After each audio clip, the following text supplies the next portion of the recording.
RJD supremo Lalu Yadav इन दिनों बीमार हैं। उनकी किडनी 75% से अधिक खराब है। कोर्ट के आदेश के बाद वे अक्टूबर 2022 के पहले पखवाड़े में किडनी के इलाज के लिए सिंगापुर गए थे। कहा जाता है कि सिंगापुर में किडनी ट्रांसप्लांट की बेहतर सुविधा है। हालांकि कोर्ट की वजह से ही लालू यादव फिलहाल किडनी जाँच कराकर सिंगापुर से दिल्ली लौट आए हैं, लेकिन वे जल्द ही अपनी किडनी ट्रांसप्लांट कराने सिंगापुर जाएंगे। लेकिन सबसे बड़ी बात यह है कि लालू यादव को यह किडनी कोई और नहीं बल्कि उनकी बेटी रोहिणी आचार्य देंगी।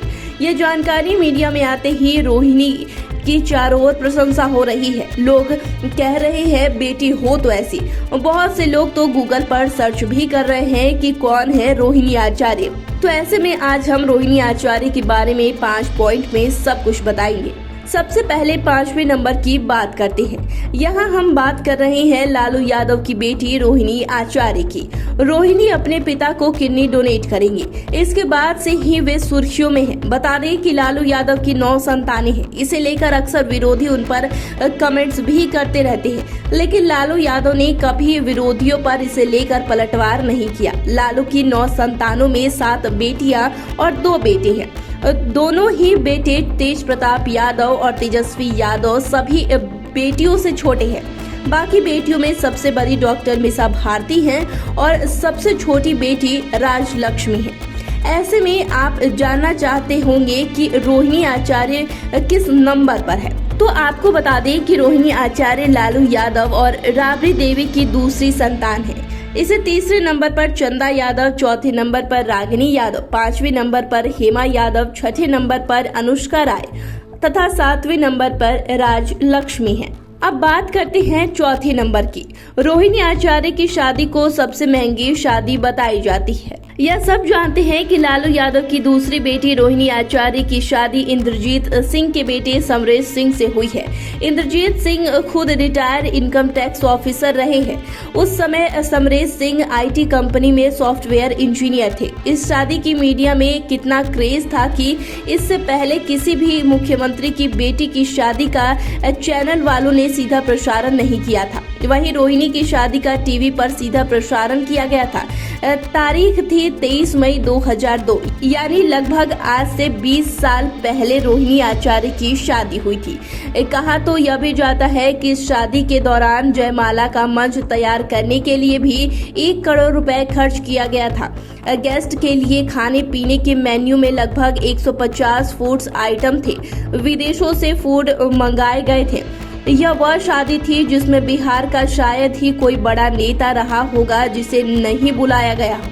इतना ही नहीं, फलदान के लिए लालू यादव जब अपने होने वाले समधी के घर पहुंचे तो हिचर बिघा नाम के उस गांव में 4 जिलों की पुलिस को तैनात कर उसे एक किले में तब्दील कर दिया गया था।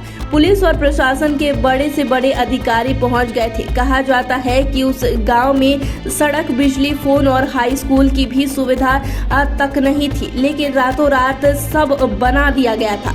ये वो शादी थी जिसमें रोहिणी के ससुराल से मुख्यमंत्री आवास तक बिहार सरकार का हर महकमा लगा हुआ था। इस शादी में लगभग 25,000 अतिथि पहुंचे थे। इस शादी की चर्चा आज भी सियासी गलियारों में होती रही है और इसके जरिए विरोधी अब भी गाहे बिगाहे लालू यादव को घेरने की कोशिश करते हैं।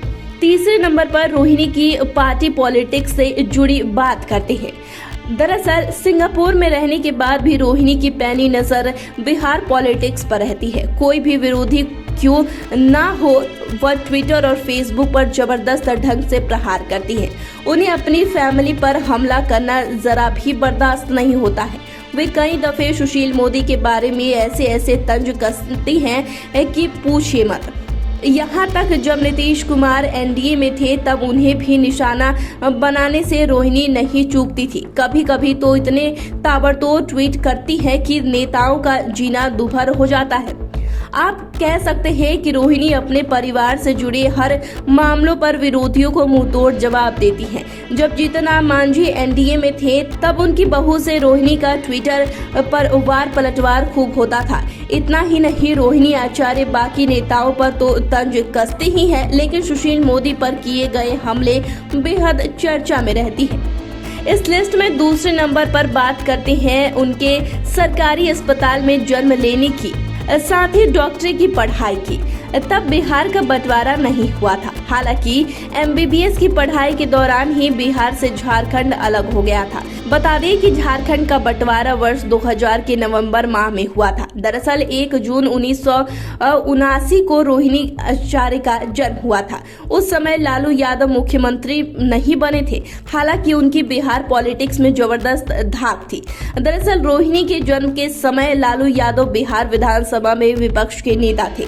इसके बाद भी जानकर आपको आश्चर्य होगा कितने बड़े ओहदे पर रहते हुए भी लालू यादव ने रोहिणी के जन्म के समय राबड़ी देवी को पीएमसीएच में एडमिट कराया था और रोहिणी का जन्म पीएमसीएच में हुआ था।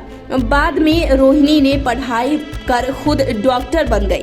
हालांकि वे अपने पति के साथ घरेलू लाइफ जी रही हैं। वे पारिवारिक दायित्वों को देखते हुए डॉक्टरी पेशे में नहीं आई। रोहिणी ने जमशेदपुर के एमजीएम मेडिकल कॉलेज से एमबीबीएस की पढ़ाई की है।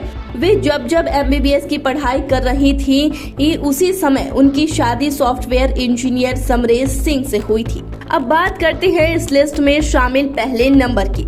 इतना कुछ जानने के बाद अब आप जरूर जानना चाहेंगे कि लालू यादव के परिवार में मैक्सिमम लोगों के नाम में यादव सरनेम लगा हुआ है। देखा जाए तो केवल मिसा भारती, अनुष्का और राजलक्ष्मी में इस सरनेम यादव नहीं लगा है। हालांकि अनुष्का में राय सरनेम लगा हुआ है जो कि यादव समाज से ही जुड़ा है। मिसा के बारे में कहा जाता है कि उनका जन्म उस समय हुआ था जब देश में इमरजेंसी लगी हुई थी। उस वक्त लालू आंतरिक सुरक्षा व्यवस्था अधिनियम यानी मिसा के तहत जेल में बंद थे। जब बेटी के जन्म की खबर जेल में पहुंची तो वहां बंद अन्य नेताओं ने कहा आप अपनी बेटी का नाम मिसा रख दें। इसके बाद उन्होंने बड़ी बेटी का नाम मिसा भारती रख दिया और छोटी बेटी राजलक्ष्मी के नाम के पीछे का वाक्य भी कुछ ऐसा ही है। दरअसल छोटी बेटी का जन्म उस समय हुआ था जब लालू यादव बिहार के मुख्यमंत्री बन चुके थे। तब कहा गया कि छोटी बेटी सत्ता सुख लेकर आई है।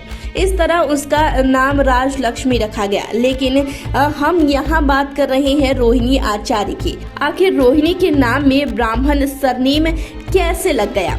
इसके पीछे बताया जाता है कि रोहिणी का जन्म पीएमसीएच में हुआ था। उस समय वहाँ गायनी डिपार्टमेंट की हेड डॉक्टर कमला आचरी थी।